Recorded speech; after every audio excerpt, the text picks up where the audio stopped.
Bismillahirrahmanirrahim. Assalamualaikum warahmatullahi wabarakatuh. A'udzu billahi minasyaitonir rajim. Bismillahirrahmanirrahim. Allahumma shalli wa sallim ala sayyidina Muhammadin wa ala alihi wa ashabihi wa dzurriyyatihi ajma'in. Subhanaka la ilma lana illa ma 'allamtana innaka antal alimul hakim. La haula wa la quwwata illa billahil aliyyil azim. Rabbi shrah li sadri wa yassir li amri wa hlul 'uqdatam min lisani yafqahu qawli. Amma ba'du. Alhamdulillah, dalam kesempatan ini kembali kita menyambung daripada pembicaraan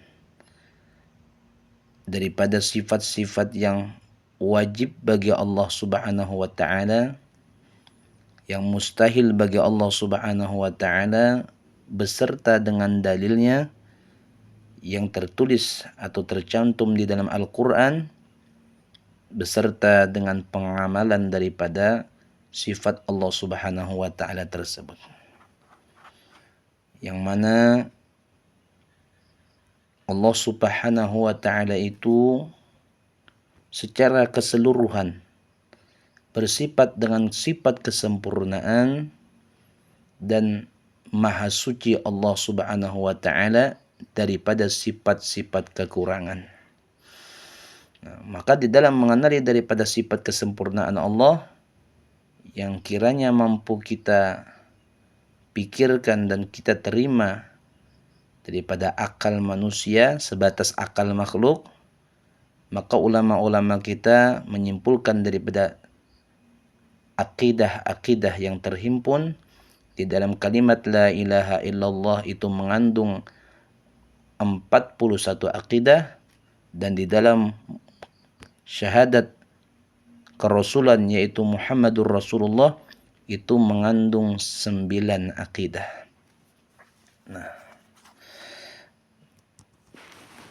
Maka semua akidah itu bagi kita orang yang mengaku beriman kepada Allah dan Rasulullah sallallahu alaihi wasallam, maka wajib fardu ain kita mempelajari, mengetahui, mengimani serta memahami dengan sungguh-sungguh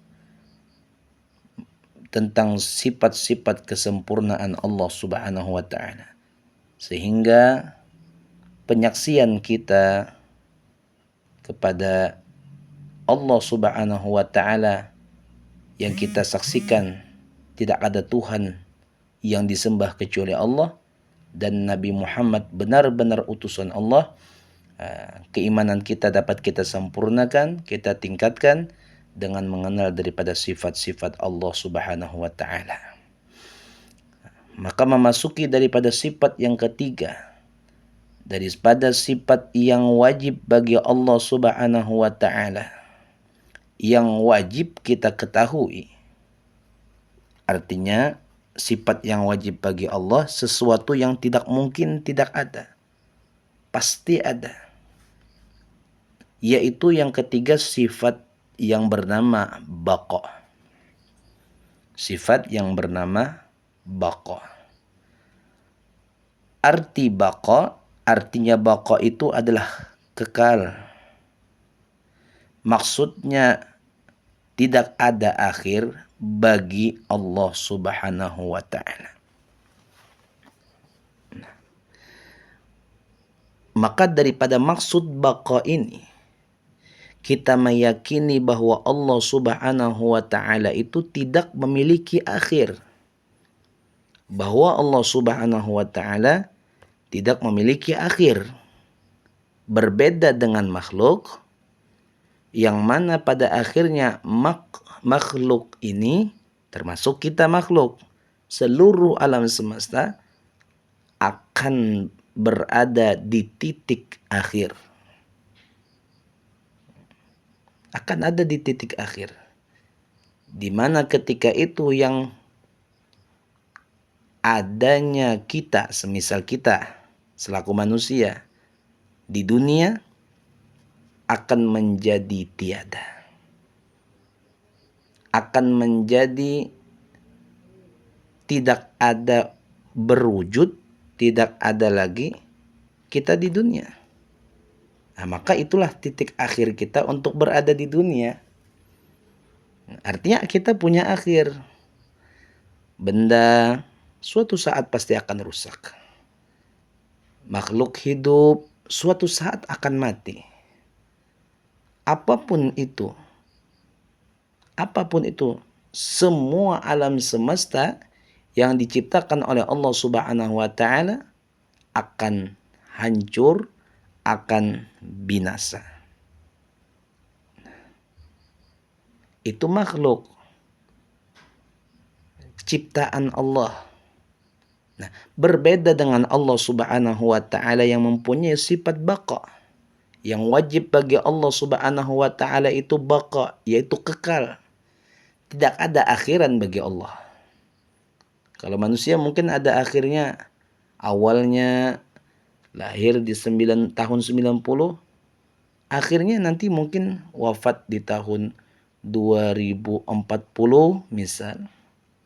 Nah, maka akan ada titik akhir. Bagi makhluk, benda akan rusak, makhluk akan mati, dan lain sebagainya. Maka bagi Allah Subhanahu wa taala yang memiliki sifat baqa, wajib bagi Allah bersifat baqa itu kekal, tidak ada akhir bagi adanya Allah Subhanahu wa taala. Maka kalau sudah kita meyakini Allah Subhanahu wa taala bersifat baqa, kekal, tidak ada akhir, maka mustahil bagi Allah itu bersifat fana. Arti fana yaitu binasa. Maksudnya tidak ada kebinasaan atau kehancuran bagi Allah Subhanahu wa taala. Nah, jadi maksud daripada baqa adalah tidak ada akhir bagi Allah. Wajib Allah bersifat baqa, wajib Allah tidak memiliki akhir. Dan mustahil bagi Allah fana, mustahil bagi Allah binasa. Mustahil atau tidak ada bagi Allah kebinasaan atau kehancuran. Nah, inilah sifat yang wajib kita ketahui dan kita imani daripada sifat kesempurnaan Allah Subhanahu wa taala. Berdasarkan dalil yang Allah Subhanahu wa taala firmankan di dalam surah Ar-Rahman ayat 27, Allah berfirman, "Wa yabqa wajhu rabbika dzul jalali wal ikram." Artinya kekal zat Tuhanmu yang memiliki kebesaran dan kemuliaan. Dan itu tercantum di dalam Al-Quran. Yang mana Al-Quran adalah kitab yang wajib kita percayai. Maka apabila kita tidak mempercayai apa yang ada di dalam Al-Quran, berarti kita tidak mempercayai Allah dan Rasulullah SAW. Maka orang yang tidak percaya dengan Allah dan Rasulullah tidak beriman namanya. Kalau tidak beriman berarti kafir. Nah, artinya ketika Allah Subhanahu wa taala menyatakan wa yabqa wajhu rabbika dzul jalali wal ikram, kekal zat Tuhanmu yang memiliki kebesaran dan kemuliaan, maka wajib kita meyakini Allah bersifat baqa, Allah bersifat kekal, karena Allah menyatakan tidak akan hancur, tidak akan binasa, zat Allah Subhanahu wa taala yang memiliki kebesaran dan kemuliaan. Karena ia baqa, kekal. Kalau kekal tidak mungkin fana atau binasa. Ya, itulah perbedaan kita dengan Allah Subhanahu wa taala. Kita makhluk. Kita diciptakan. Ada awal. Kita makhluk, kita diciptakan dan akan diakhirkan, akan dibinasakan. Berarti kita ada akhir. Nah, Semua makhluk pasti ada akhir. Baik makhluk hidup ataupun makhluk yang tidak bernyawa. Benda akan rusak, benda akan hancur, yang bernyawa akan rasakan mati. Kullu nafsin dha'iqatul maut. Tiap-tiap diri pasti akan merasakan yang namanya kematian. Berarti kita tidak kekal. Kitalah makhluk yang mempunyai sifat kekurangan. Allah Subhanahu wa ta'ala yang memiliki sifat kesempurnaan. Nah, dengan menyadari, dengan mencari kelemahan diri, dengan mencari kekurangan diri masing-masing kita makhluk, maka kita akan mengenali dan mengetahui daripada kesempurnaan sifat-sifat Allah Subhanahu wa ta'ala. Nah, maka sudah jelaslah kita meyakini bahwa Allah kekal, tidak mungkin Allah fana. Tidak mungkin Allah hancur. Kalau Allah Subhanahu wa ta'ala itu hancur, kalau Allah Subhanahu wa ta'ala itu binasa, berarti Allah Subhanahu wa ta'ala itu baharu. Berarti Allah Subhanahu wa ta'ala itu berubah-ubah. Yang asalnya ada menjadi tiada. Apakah lagi yang asalnya tiada menjadi ada, lalu menjadi tiada lagi. Nah, itu jelas hudus namanya. Itu jelas baharu namanya. Sedangkan di pembahasan di sifat qidam, jelas Allah itu tidak bersifat baru. Mustahil bagi Allah bersifat baru, yaitu berubah-ubah. Jadi Allah akan tetap ada. Tidak akan ada perubahan bagi Allah Subhanahu wa ta'ala. Allah yang dulu, Allah yang sekarang, dan Allah yang akan datang tetap dengan keadaan yang ada. Berbeda dengan kita berubah, karena kita baharu.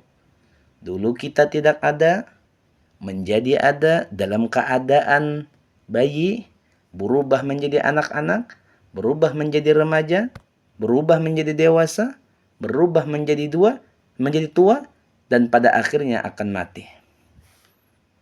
Menjadi tiada. Nah, itu perubahan. Ini menunjukkan kita makhluk. Ini menunjukkan kita diciptakan. Berbeda dengan Allah yang memiliki sifat kesempurnaan. Dulu, sekarang, dan yang akan datang. Allah tidak berubah.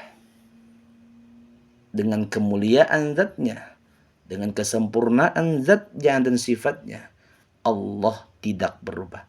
Karena yang berubah itu adalah sifat makhluk.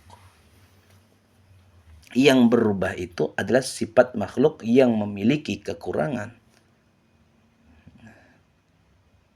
Jadi kita selaku hamba Allah Subhanahu wa ta'ala menyadari akan kekurangan diri kita.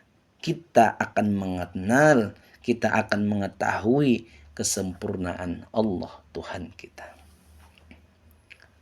Nah, jadi jelas tidak mungkin Allah itu fana, hancur, karena itu sifat baharu. Karena itu sifat baharu, yaitu berubah-ubah, dan itu milik makhluk, bukan milik Allah. Mustahil Allah bersifat fana. Mustahil Allah bersifat baharu. Nah, mungkin itu bisa kita pahami dan kita yakini. Maka setelah kita meyakini daripada sifat yang ketiga, daripada sifat yang wajib bagi Allah, bahwa Allah bersifat baqa, artinya kekal, maksudnya tidak ada akhir bagi adanya Allah. Mustahil bagi Allah fana, artinya binasa, maksudnya tidak ada kebinasaan atau kehancuran bagi Allah. Dengan dalil firman Allah, wa yabqa wajhu rabbika dzul jalali wal ikram, maka pengamalannya bagi kita seorang yang beriman, yang beriktikad bahwa kita ingat bahwa kita akan mati atau kita akan binasa.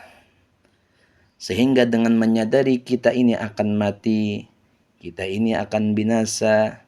Bahkan kita percaya kita akan mempertanggungjawabkan dengan apa yang kita kerjakan di dunia. Di akhirat kelak ada yaumul hisab, hari perhitungan amal baik dan buruk. Yaumul mizan, ada hari ditimbangnya amal baik dan buruk. Serta ada hari balasan antara surga dan neraka.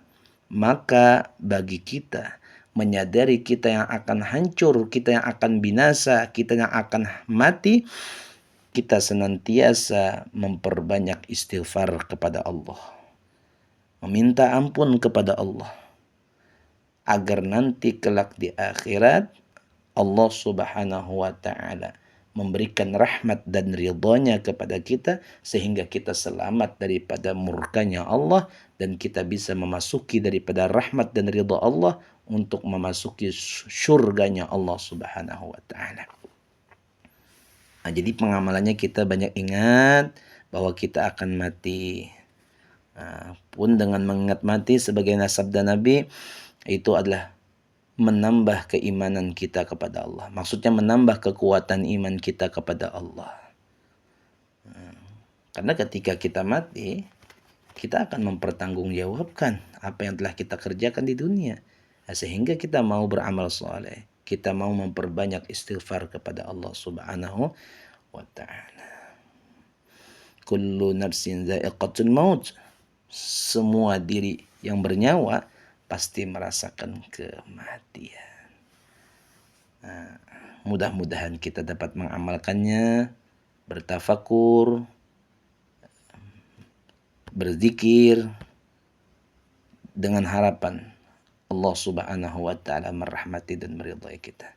Semoga kita diberikan ilmu yang manfaat, berikan ma'rifat yang sempurna, dan mudah-mudahan ini menjadi sebab kita mendapatkan ridha dan rahmat Allah Subhanahu wa ta'ala tersebut, sehingga kelak kita dapat memandang zat sempurnanya Allah Subhanahu wa ta'ala di dalam syurganya. Amin, amin, ya rabbal alamin. Semoga manfaat. Mohon maaf atas segala kekurangan.